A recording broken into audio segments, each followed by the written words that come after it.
1946년 6월 9일 아침, 방콕 왕궁의 깊은 침실에서 단 한 발의 총성이 울렸습니다. 단 한 발.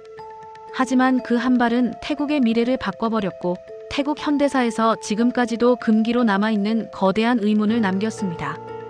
그날 침실 안에서 무슨 일이 있었던 걸까요? 그리고 왜 21세의 젊은 국왕은 머리에 총상을 입고 세상을 떠나야 했을까요? 태국은 이 죽음의 비밀을 78년째 말하지 못하고 있습니다. 침묵 속에 갇힌 진실, 라마 8세 의문사 사건을 지금부터 자세히 파헤쳐 보겠습니다. 라마 8세, 본명은 아난타 마이돈. 그는 1925년 9월 20일 독일 하이델베르크에서 태어난 왕자였습니다. 그의 아버지는 당시 태국 왕족으로는 드물게 미국 하버드 대학교에서 의학을 공부한 근대적인 지식인이었습니다. 어머니는 강직한 성품과 뛰어난 지성으로 존경받던 신하카린 왕비였습니다. 이러한 부모님 밑에서 아난타는 당시로서는 매우 진보적인 환경에서 성장했습니다. 그러나 왕자의 어린 시절은 결코 평탄하지 않았습니다. 그는 고작 4살 때 아버지를 잃는 비극을 겪게 됩니다. 이후 가족은 유럽과 미국을 오가며 유학 생활을 이어갔고 아난타는 주로 스위스에서 학업에 매진했습니다. 왕실 교육을 받으면서도 비교적 자유로운 분위기에서 성장했던 것으로 알려져 있습니다.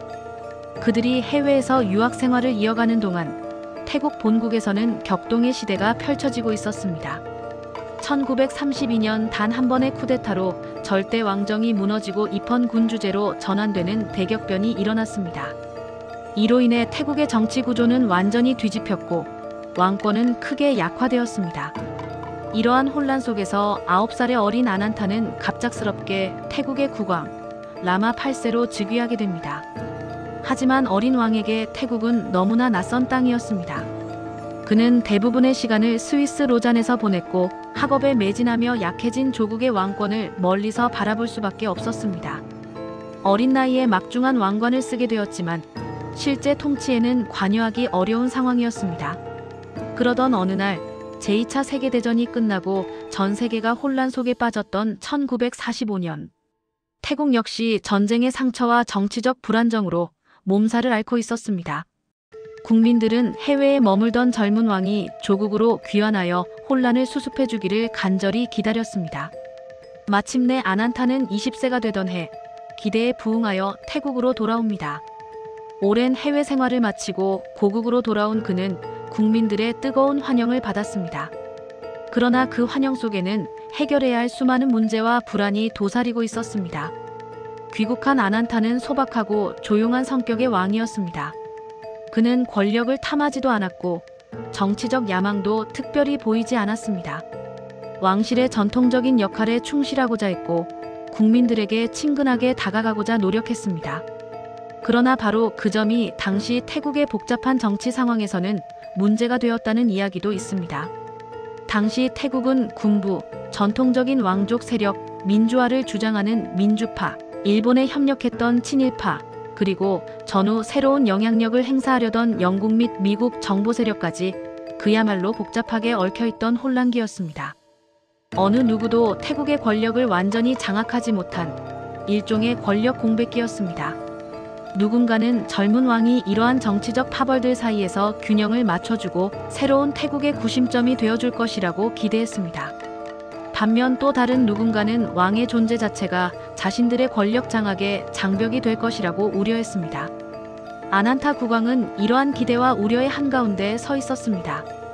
그의 소박함과 순수함이 오히려 정치적 야심가들에게는 위협이 되거나 혹은 이용될 수 있는 약점으로 비춰졌을지도 모릅니다.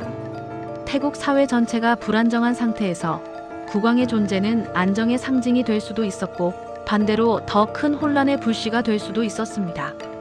그리고 그 모든 불안과 긴장이 폭발한 듯한 그날 아침 1946년 6월 9일 오전 9시 20분 방콕 왕궁에 고요를 깨는 단 한 발의 총성이 울렸습니다. 그 소리는 라마 8세 아난타 마이돈 국왕의 침실에서 들려왔습니다.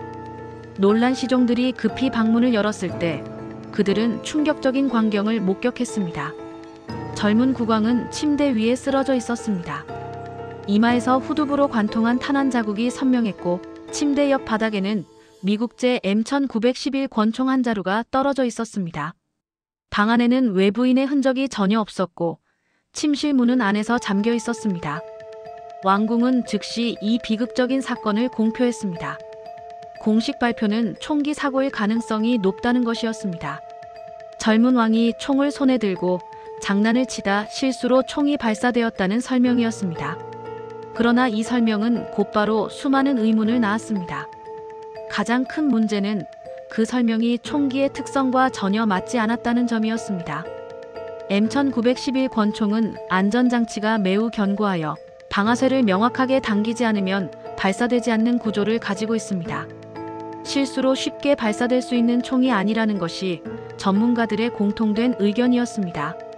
게다가 탄도의 각도 역시 스스로 쏘기엔 매우 부자연스러운 각도였다는 지적이 나왔습니다. 총기 전문가들은 한결같이 이것은 실수로 쏘인 총이 아니다라고 단언했습니다. 그렇다면 자살일까요?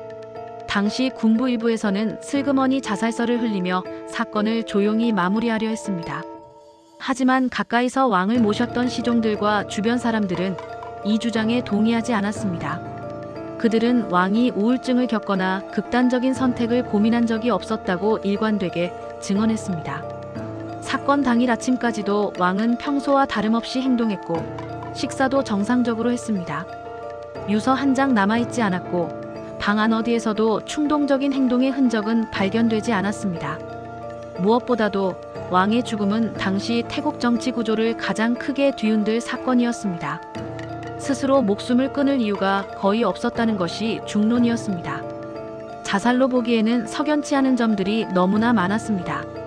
결국 태국 정부는 국민적 의혹을 해소하기 위해 독립조사위원회를 꾸렸습니다. 위원회는 철저한 조사를 진행했고 그 결과는 충격적이었습니다. 위원회는 사고가 아니다. 자살도 아니다. 타살 가능성이 가장 높다고 발표했습니다. 이는 왕궁의 초기 발표를 정면으로 뒤엎는 결과였습니다. 그러나 곧바로 새로운 문제가 생겨났습니다. 타살이라고 해도 과연 범인은 누구인가? 방 안에서 왕과 함께 있었던 사람은 아무도 없었고 침실 문은 단단히 닫혀 있었습니다. 만약 누군가 침입했다면 방문 앞을 지키던 시종들이 모를 리 없다는 것이 상식적인 판단이었습니다. 사건은 미궁으로 빠지는 듯 했습니다. 그런데 반전은 여기서부터 시작됩니다. 1947년 라마 8세 의문사 사건 이후 채 1년도 되지 않아 태국에서는 쿠데타가 일어났고 정권이 바뀝니다. 새로운 정권은 라마 8세의 죽음에 대한 재수사를 천명하며 왕의 시종 3명을 체포합니다.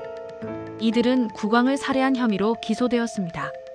3명의 시종들은 모두 우리는 무죄입니다라고 일관되게 주장했습니다.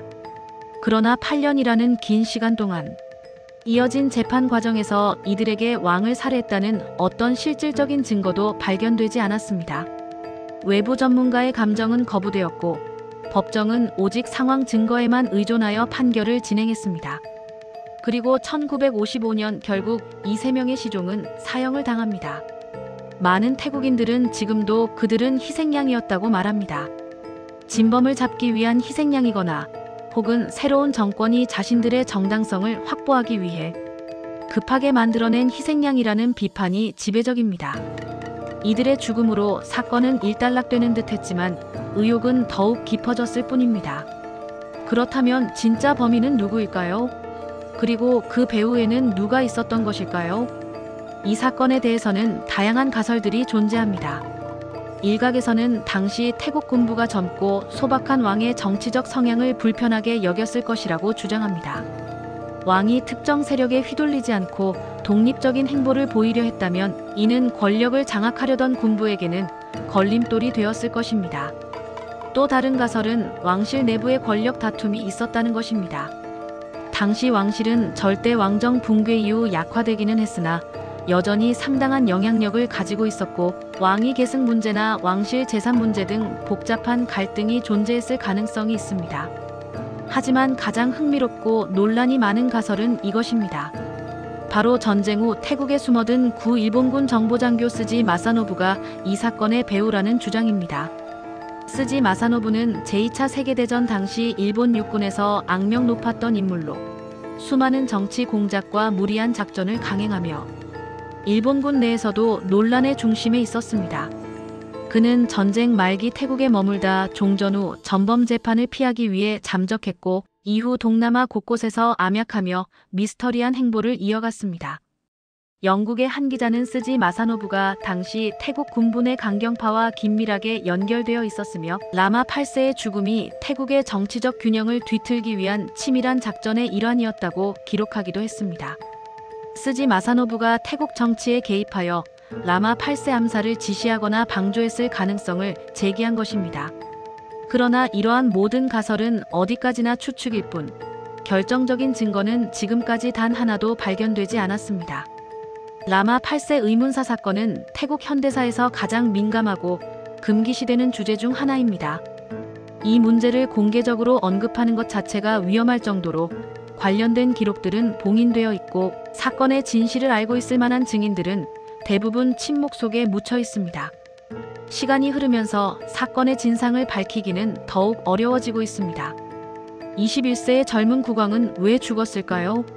그의 죽음은 정말 단순한 총기 사고였을까요? 아니면 스스로 목숨을 끊은 자살이었을까요? 혹은 누군가에 의해 치밀하게 계획된 타살이었을까요? 혹은 우리가 상상하지 못하는 또 다른 진실이 존재했을까요? 라마 8세의 죽음은 78년이 지난 지금도 풀리지 않는 미스터리로 남아있습니다. 그날 침실 안에서 무슨 일이 있었는지 아는 사람들은 이제 모두 이 세상에 없을 것입니다. 증거는 사라지고 증언은 침묵하고 역사는 의문만을 남겼습니다. 이 사건의 진실은 여전히 어둠 속에, 침묵 속에 묻혀 있습니다. 여러분은 어떻게 생각하십니까? 그날 방 안에서 과연 무슨 일이 일어난 걸까요? 역사 속에서 영원히 잠들어버린 그 진실은 과연 언제쯤 세상의 빛을 볼 수 있을까요? 아니면 영원히 미스터리로 남게 될까요?